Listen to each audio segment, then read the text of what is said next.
kita ini kasih orang ini untuk pengobatan mata, tapi digunakan untuk membayar utang orang lain. Oh, kita nggak terima.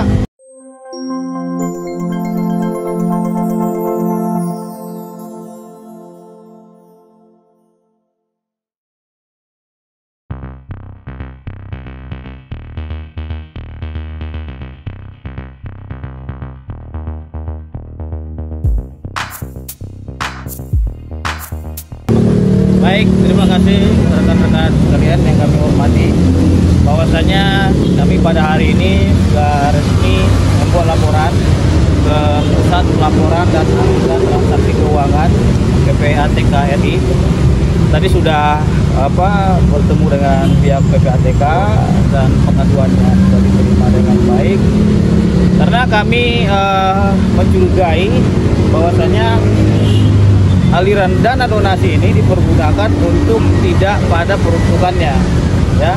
Kami khawatir ada di sini perbuatan pidana, maka dari itu kita meminta bantuan PPATK untuk melakukan audit dan investigasi terkait dengan donasi tersebut. Karena kita ketahui donasi tersebut sangat banyak sekali, ya. Kita lihat informasinya hampir 1,5 miliar, ya.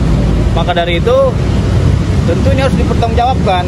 Nggak bisa segampang itu ngumpulin duit dari masyarakat tiba-tiba dipergunakan seenaknya. Itu nggak bisa. Ada pertanggungjawaban ataupun LPJ namanya. Dan kita ketahui juga kan di sini ada 2 nomor rekening, ya.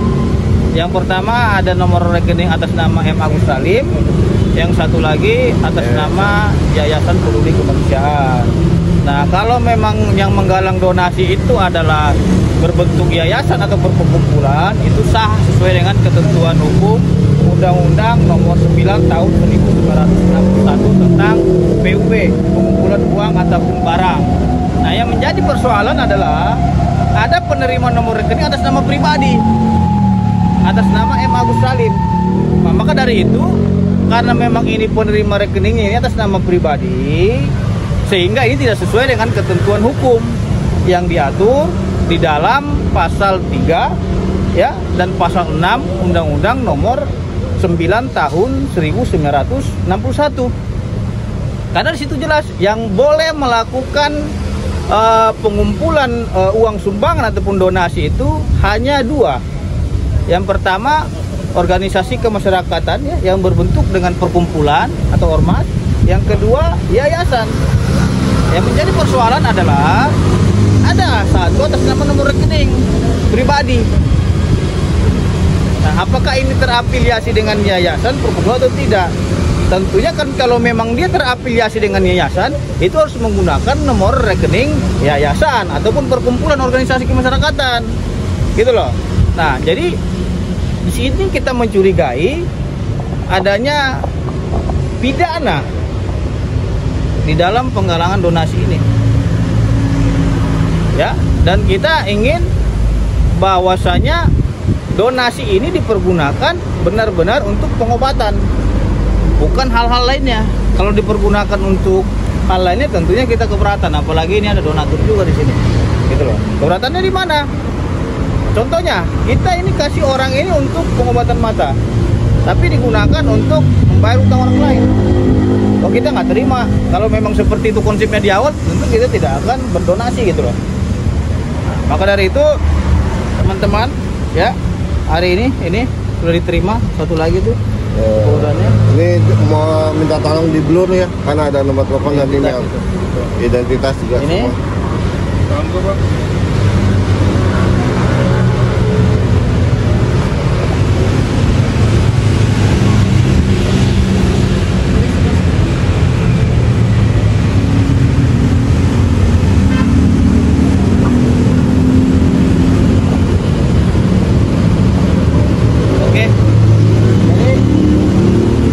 Jadi kita juga sudah ke Menteri Sosial, sudah juga bersurut ke Menteri Sosial.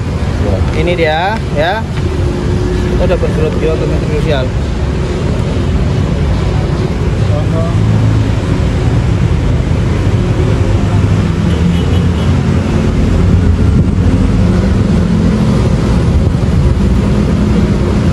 Oke, jelas ya. Nah, di dalam ketentuan Undang-Undang Nomor 9 Tahun 1961 itu sudah jelas nih di pasal 8-nya, di pasal 8 diatur ya, saya bacakan ya.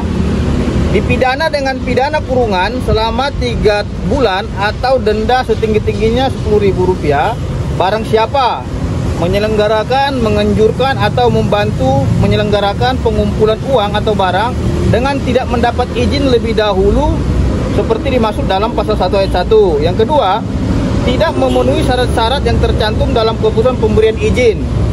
Dan ayat 3-nya tidak menentuhi ketentuan-ketentuan dalam pasal 7. Nah, di sini sudah jelas, apabila kita ingin menggalang bantuan dana ataupun donasi, terlebih dahulu harus ada permohonan tertulis kepada Menteri Sosial. Nah, apakah 2 nomor rekening ini ya sudah ada permohonan tertulis dahulunya sebelum melakukan itu, gitu loh. Terus yang kedua ya, apakah sudah dikeluarkan izinnya dari Menteri Sosial? Kalau tidak ada izinnya, sudah sesuai dengan pasal 8 tadi, pidana kurungan penjara, gitu loh. Nah, ini diatur dalam Undang-Undang Nomor 9 Tahun 1961. Yang pasti ya, kami itu kan follow the money ya, mengejar uang hasil kejahatan. Nah, dari identifikasi pribadi, tempat, tanggal lahir, misalnya nama, itu kami sudah bisa telusuri ya. Yang penting tuh kalau misalnya nama Agus ya, Agus tuh di Indonesia itu kan ada 3 juta. Ya lebih spesifik biar lebih mudah kita membantu pengejaran uang hasil kejahatan. Pak Nasir, untuk penelusuran ini butuh berapa waktu Pak? Bisa dipastikan? Ya tergantung ya. Kadang ya dalam waktu beberapa menit sudah bisa kita telusuri. Tapi ada juga yang perlu proses berhari-hari ya. Karena misalnya uang hasil kejahatannya dilarikan ke luar negeri seperti judi online misalnya, itu memang ada waktu yang kita butuhkan.